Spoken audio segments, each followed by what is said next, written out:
Hello everybody, मैं doctor Taufiq Hussain, associate professor in higher education. पिछले व्याख्यान में हम राजस्थान की दुर्ग स्थापत्य कला के विषय में चर्चा कर रहे थे। हमने देखा कि राजस्थान के अंदर है वो दुर्गों का काफ़ी महत्व रहा है और ये दुर्ग न केवल शासकों की सुरक्षा से जुड़े हुए थे अपितु इनकी स्थापत्य कला अनूठी थी। और इन दुर्गों से है वो राजपूत यहाँ के जो विभिन्न शासक हैं और जो वीर योद्धा हैं उनकी जो साहस और शौर्य की वीर गाथाएँ हैं वो जुड़ी हुई हैं। इन दुर्गों की हम बात करें तो राजस्थान में जो महाराष्ट्र के बाद में सबसे ज़्यादा दुर्ग मिलते हैं। यहाँ अनेक प्रकार के दुर्ग में सभी श्रेणियों के दुर्ग है वो देखने को हमें राजस्थान में मिलते हैं। इन दुर्गों में सबसे प्रमुख दुर्ग है वो चित्तौड़गढ़ दुर्ग को माना जाता है। और चित्तौड़गढ़ दुर्ग के विषय में ये कहा जाता है कि गढ़ तो चित्तौड़गढ़ बाकी सब गढ़िया, अर्थात चित्तौड़गढ़ दुर्ग है वो सभी दुर्गों का सिरमौर माना जाता है। और इसलिए आज हम चित्तौड़गढ़ के दुर्ग के विषय में सबसे पहले चर्चा करेंगे। तो चित्तौड़गढ़ दुर्ग है वो सभी दुर्गों का सिरमौर माना जाता है। और ये इस दुर्ग के विषय में हम बात करें तो यह जो दुर्ग है वो अजमेर से खंडवा जाने वाले जो रेल मार्ग है वहाँ पर चित्तौड़गढ़ जंक्शन से 3-4 किलोमीटर दूर है। वो जो गंभीर और भेड़च नदियाँ हैं उसके संगम पर है। एक अरावली की जो पर्वत श्रृंखला है उस पर बना हुआ है ये मिलता है चित्तौड़गढ़ का दुर्ग है। और ये इस दुर्ग को गिरि दुर्ग की श्रेणी के अंदर रखा जाता है। और ये एक क्योंकि ये एक पठार या पहाड़ी पर है वो निर्मित है। और इस दुर्ग की समुद्र तल से ऊंचाई है वो 1850 फीट ऊंचा और समुद्र से ऊंचाई इसकी 1850 फीट ऊंची मानी जाती है। और ये जो जिस पठार पर जो निर्मित है उसको मेसा का पठार कहा जाता है। और जैसे मैंने बताया कि ये दो नदियों के संगम पर, गंभीरी और भेड़च नदियों के संगम पर है वो बना हुआ है। और राजस्थान का क्षेत्रफल की दृष्टि से देखें तो राजस्थान का सबसे बड़ा दुर्ग ये माना जाता है। इसकी लंबाई 8 किलोमीटर और चौड़ाई 2 किलोमीटर है वो मानी जाती है। तो चित्तौड़गढ़ दुर्ग है जिसके विषय में मैंने बताया कि ये राजस्थान के सभी दुर्गों का सिरमौर, राजस्थान के सभी दुर्गों में सबसे प्रमुख दुर्ग है वो चित्तौड़गढ़ का दुर्ग माना जाता है। ये इस दुर्ग का सामरिक महत्व था। और क्योंकि ये दिल्ली से मालवा और गुजरात जो जाने वाले जो रास्ता है वहाँ पर ये दुर्ग है वो स्थित था। इस कारण से क्या है कि ये सामरिक दृष्टि से ये दुर्ग है वो महत्वपूर्ण माना जाता था। और ये राजस्थान का दक्षिणी पूर्वी जो प्रवेश द्वार है इस दुर्ग को है वो राजस्थान का दक्षिणी पूर्वी प्रवेश द्वार कहा जाता था। और मालवा का प्रवेश द्वार है क्योंकि मालवा से एक तरह से इस दुर्ग से इसके द्वारा है इस प्रवेश किया जा सकता था, इसलिए इसको मालवा का प्रवेश द्वार भी कहा जाता था। इसे राजस्थान का जो गौरव है कहा जाता है क्योंकि यहाँ इस दुर्ग से है वो यहाँ के जो जो जो जो जो जो वीर शासक हैं या वीर पुरुष हैं उनके जो त्याग और बलिदान की घटनाएं हैं वो जुड़ी हुई हैं। या रानी पद्मिनी की बात करें, कर्मावती करें, फूल कंवर की बात करें, उनके बलिदान की जो यशोगाथा है वो इस दुर्ग से जुड़ी हुई हैं। और इस दुर्ग को राजस्थान का सबसे बड़ा लिविंग फोर्ट भी कहा जाता है क्योंकि आज भी है बहुत काफ़ी जनसंख्या लोग हैं वो इस दुर्ग के अंदर है वो निवास करते हैं। और जैसे मैंने आपको बताया कि इस दुर्ग से है वो शूरवीरों की जो वीर गाथा है के किस्से हैं वो जुड़े हुए हैं। इसलिए ये त्याग और बलिदान का और वीरांगनाओं के जो शौर्य है और वीरांगनाओं की जो त्याग है उसकी कथाएं भी है वो इस दुर्ग से जुड़ी हुई हैं, इसलिए इसे त्याग और बलिदान का प्रतीक भी माना जाता है। और इस दुर्ग के अंदर सबसे ज़्यादा रहने की जो व्यवस्था है वो मानी जाती है। रहने की व्यवस्था आज भी काफ़ी लोग हैं इस दुर्ग में रहते हैं। तो इस दुर्ग के अंदर जो साके है वो 3 साके हुए, सबसे ज़्यादा साके है वो इस दुर्ग से हुए। साके के विषय में जानते हैं कि जब कोई भी आक्रमणकारी है जो दुर्ग पर आक्रमण करता था और दुर्ग के रक्षकों को, राजा को या सामंतों को जो भी रक्षा कर रहा है उनको ये लगता था कि अब आक्रमणकारियों से दुर्ग की रक्षा करना वो संभव नहीं है।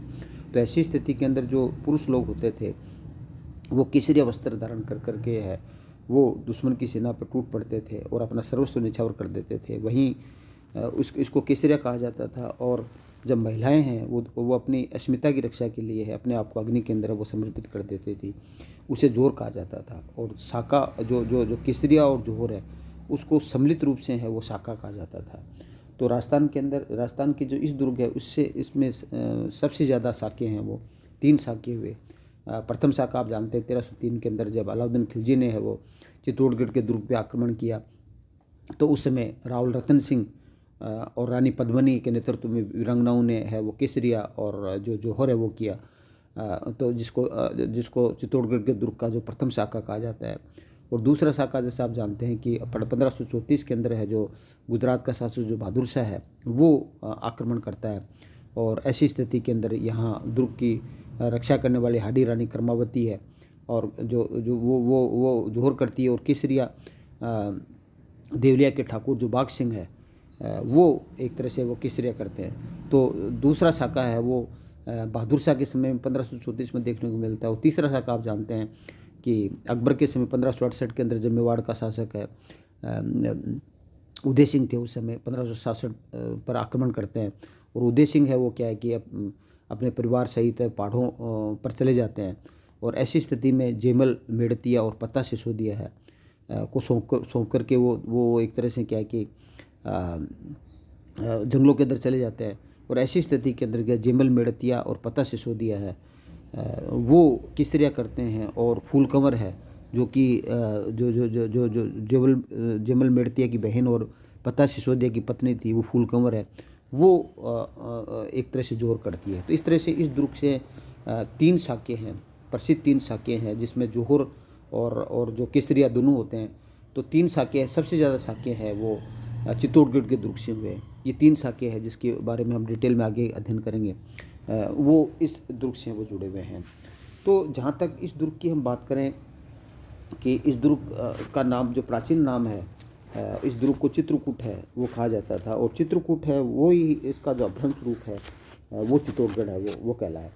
तो इस दुर्ग के जहाँ तक निर्माण का प्रश्न है, इस दुर्ग का निर्माण है चित्रांगद मौर्य ने इस दुर्ग का निर्माण करवाया और इसका नाम है वो चित्रकूट रखा। और इसी का अभ्रंश रूप है वो चित्तौड़गढ़ है वो पड़ा। तो ऐसा कहा जाता है कि जो सांबलदास का ग्रंथ जो वीर विनोद है उसमें इसी बात का उल्लेख मिलता है कि चित्रांग जो मौर्य है उसने ये किला बना करके इसका नाम है वो चित्रकूट रखा। और बाद में ये चित्रकूट है वो चित्तौड़गढ़ हो गया। तो कर्नल जो टोड है वो भी जो मानमोरी का जो शिलालेख वो यहाँ से ले गया था। और वो ये कहता है कि यहाँ का जो अंतिम शासक है वो मानमोरी था। और जिसको 734 ईस्वी के अंदर है वो काल भोज है, जिसको बापा रावल कहा जाता है, उसने पराजित कर दिया 734 में। और इस दुर्ग के अंदर है वो गुहिलों ने अधिकार कर लिया। तो बापा रावल के बारे में आप जानते हैं कि बापा रावल है वो गुहिल वंश के संस्थापक महत्वपूर्ण शासक थे। और जो हरित ऋषि है उसकी गायें चराते थे। और उन्होंने क्या है कि चित्तौड़ पर आक्रमण कर करके है वो मानमोरी से है वो ये चित्तौड़गढ़ दुर्ग है वो ले लिया। तो इस तरह से, लेकिन दशरथ शर्मा जैसे आप जानते हैं कि वो इस दुर्ग के जो विजेता वो रावल जो जत्र सिंह को मानते हैं। तो एक तरह से क्या है कि इस दुर्ग का जो निर्माण है वो तो चित्रांग मौर्य ने करवाया, लेकिन इस दुर्ग का जो आधुनिक निर्माता है वो महाराणा कुंभा को माना जाता है। क्योंकि इस दुर्ग के अंदर जो सर्वाधिक इमारतें हैं, इस रिनोवेशन का जो काम है वो महाराणा कुंभा के द्वारा कराया गया।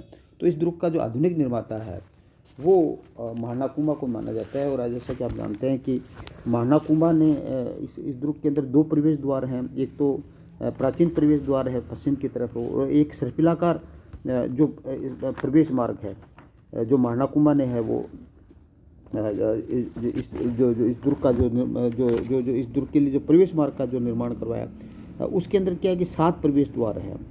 और ये जो 7 प्रवेश द्वार हैं उसके निर्माण करने का जो श्रेय है वो महाराणा कुंभा को हो जाता है। तो ये जो महाराणा कुंभा के द्वारा निर्मित जो 7 प्रवेश द्वार हैं उसका जो प्रथम प्रवेश द्वार है उसको पांडलपोल कहा जाता है। और ये इसको जो मुख्य दरवाज़ा है और इसके पार्श्व के अंदर है जो प्रतापगढ़ के जो रावत है बाघ सिंह है उसका स्मारक बना हुआ है, जो कि चित्तौड़गढ़ का दूसरा शाखा जो 1534 में हुआ था बहादुर शाह के समय में, उसके समय वीरगति को प्राप्त हो गए थे। तो प्रथम प्रवेश द्वार है वो पांडलपोल कहलाता है। और इस दुर्ग का जो दूसरा जो प्रवेश द्वार है, सर्पिलाकार प्रवेश द्वार है, उसको भैरवपोल कहा जाता है। और तीसरा प्रवेश द्वार है उसको हनुमान पोल कहा जाता है, जहाँ पर जो भैरव जी और हनुमान जी की जो मूर्तियाँ हैं वो स्थापित हमें देखने को मिलती है।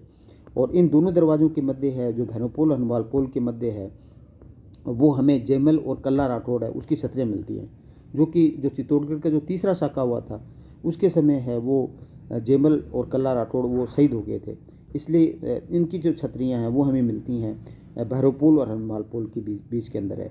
और उसके बाद में गणेश पोल है, और उसके बाद में जोड़ला पोल है, जो आपका जो पांचवा दरवाज़ा है वो मिलता है। उसके बाद में लक्ष्मण पोल मिलता है, छठा दरवाज़ा आता है।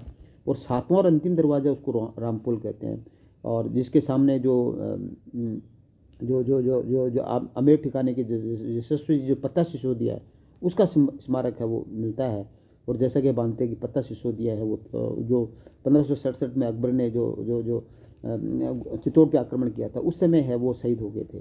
तो इस तरह से क्या है कि चित्तौड़गढ़ के दुर्ग का जो सर्पिलाकार प्रवेश मार्ग है उसका निर्माण करने का जो श्रेय है वो एक प्रकार से महाराणा कुंभा को माना जाता है। और इन्होंने एक 7 दरवाज़ों के वाला जो प्रवेश मार्ग है उसका निर्माण करवाया। इसके अलावा चित्तौड़गढ़ के दुर्ग के अंदर जब हम स्थापत्य की हम बात करते हैं तो यहाँ मंदिर मिलते हैं, और जिसमें जो प्रमुख मंदिर की हम बात करें तो मीरा मंदिर मिलता है, जिसको कृष्ण मंदिर भी कहा जाता है। और इसका निर्माण जो मीरा के जो ससुर राणा सांगा है उन्होंने मीरा के लिए इस मंदिर का निर्माण करवाया।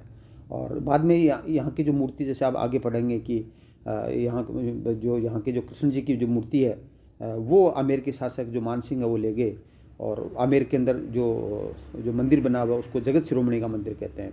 और इसके अलावा मीरा मंदिर के अलावा इस चित्तौड़गढ़ दुर्ग के अंदर कुंभ का मंदिर भी मिलता है, जिसका निर्माण महाराणा कुंभा ने करवाया। इसके अलावा महाराणा कुंभा के द्वारा निर्मित है वो वराह मंदिर भी है वो मिलता है। तो महाराणा कुंभा के द्वारा निर्मित है वो कुंभ मंदिर और वराह मंदिर है वो हमें देखने को मिलते हैं। इसके अलावा त्रिभुवन नारायण का मंदिर है वो भी चित्तौड़गढ़ के दुर्ग में मिलता है। और त्रिभुवन नारायण का जो मंदिर है उसका निर्माण है वो जो भोज परमार है उसने इसका निर्माण करवाया था, और इसलिए इसको भोज मंदिर भी कहा जाता है। और लेकिन बाद में इस त्रिभुवन नारायण जो मंदिर है उसका जो पुनर्निर्माण है वो महाराणा जो कुंभा के पिता मोकल है उन्होंने करवाया, इसलिए इसको मोकल मंदिर भी कहा जाता है। तो चित्तौड़गढ़ के दुर्ग में मीरा मंदिर है, राणा सांगा के द्वारा निर्मित है, कुंभ का मंदिर, वराह मंदिर महाराणा कुंभा के द्वारा निर्मित है, और एक तरह से राणा मोकल के द्वारा है पुनर्निर्मित, और हम कहें कि भोज परमार के द्वारा निर्मित है वो त्रिभुवन नारायण का मंदिर है, वो भी हमें देखने को इसमें मिलता है। मंदिरों की हम बात करें तो यहाँ पर तुलजा भवानी का जो मंदिर है, जो राजस्थान में एकमात्र तुलजा भवानी का मंदिर है, वो चित्तौड़गढ़ के दुर्ग में मिलता है, जिसका निर्माण है वो बनवीर ने करवाया। इसके अलावा 27 देवरी का जो जैन मंदिर है, कुकड़ेश्वर महादेव का मंदिर है, वो भी यहाँ मिलता है। कुकड़ेश्वर महादेव का मंदिर है उसका महाराणा कुंभा ने इसका निर्माण करवाया। और इसके अलावा यहाँ पर क्या है कि एक श्रृंगार चंवरी है वो मिलती है। श्रृंगार चंवरी एक तरह से मूलतः एक हम कहें कि जो शांतिनाथ जैन मंदिर है, तो यहाँ शांतिनाथ जैन मंदिर मिलता है जिसको श्रृंगार चंवरी कहा जाता है, और इसका निर्माण वेलका ने करवाया था, जो कि कुंभा का जो कोष अधिपति था उसके पुत्र थे वेलका, उन्होंने इसका निर्माण करवाया। और इसके श्रृंगार शांतिनाथ मंदिर को जो श्रृंगार चंवरी इसलिए कहा जाता है क्योंकि यहाँ जो महाराणा कुंभा की जो पुत्री थी रमाबाई है, उसका विवाह मंडलिक के साथ हुआ था, वो इस शांतिनाथ जैन मंदिर में हुआ था, इसलिए इसको श्रृंगार चंवरी का मंदिर है वो कहते हैं। जो श्रृंगार चंवरी का मंदिर है वो भी हमें यहाँ हमें देखने को मिलता है। इसके अलावा यहाँ पर कालिका माता है उसका मंदिर भी मिलता है, जो कि राजस्थान का एकमात्र सूर्य मंदिर, प्राचीन सूर्य मंदिर है, तो वो भी हमें यहाँ मिलता है। इसके अलावा इन मंदिरों के अलावा हम बात करें तो यहाँ गोरा बादल का जो महल है, जो कि राणा रतन सिंह के सेनापति थे, रानी जो पद्मनी रतन सिंह की पत्नी थी उनका महल, और भामाशाह जो महाराणा प्रताप के दीवान थे उसकी हवेली है वो यहाँ मिलती है हमें। और इसके अलावा जो कीर्ति स्तंभ है, जो विजय स्तंभ है वो हमें मिलता है। जैन कीर्ति स्तंभ है वो मिलता है, जिसके बारे में हमने डिटेल महाराणा कुंभा की उपलब्धियों के विषय में हमने देखा था। कीर्ति स्तंभ जिसके बारे में आगे अध्ययन करेंगे। विजय स्तंभ है उसका वो भी हमें यहीं मिलते हैं, जहाँ पर जो कीर्ति स्तंभ पर वो कीर्ति स्तंभ प्रशस्ति है वो भी खुदी हुई है, वो हमें मिलती है। यहाँ पर नवकोटा भंडार है जिसको लघुदुर्ग कहा जाता है या नवलखा भंडार भी कहा जाता है, वो मिलता है, क्योंकि यहाँ जो विक्रमादित्य की जब रणवीर ने हत्या कर दी तो उसके बाद में वो उन्होंने नवकोटा भंडार है या नवलखा भंडार का वो निर्माण करवाया।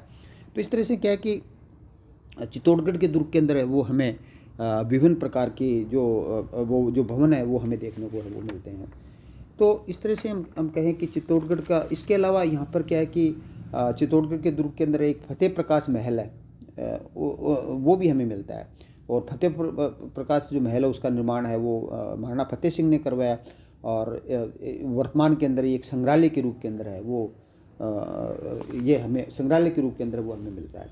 तो इस तरह से हम कहें कि चित्तौड़गढ़ के जो दुर्ग है उसमें हमें एक प्रकार से क्या है कि जो स्थापत्य की दृष्टि से है वो विभिन्न प्रकार की जो इमारतें हैं भवन मिलते हैं। और ऐतिहासिक घटना के विषय में हमने आपकी चर्चा की कि यहाँ पर विभिन्न जो साके, सर्वाधिक साके हैं वो हमें देखने को मिलते हैं। तो चित्तौड़गढ़ के दुर्ग के विषय में और जानकारी, जो स्थापत्य कला और ऐतिहासिक जो जानकारी है उसके विषय में हम अगले व्याख्यान में हम चर्चा करेंगे। Thank you. जय हिंद, जय भारत।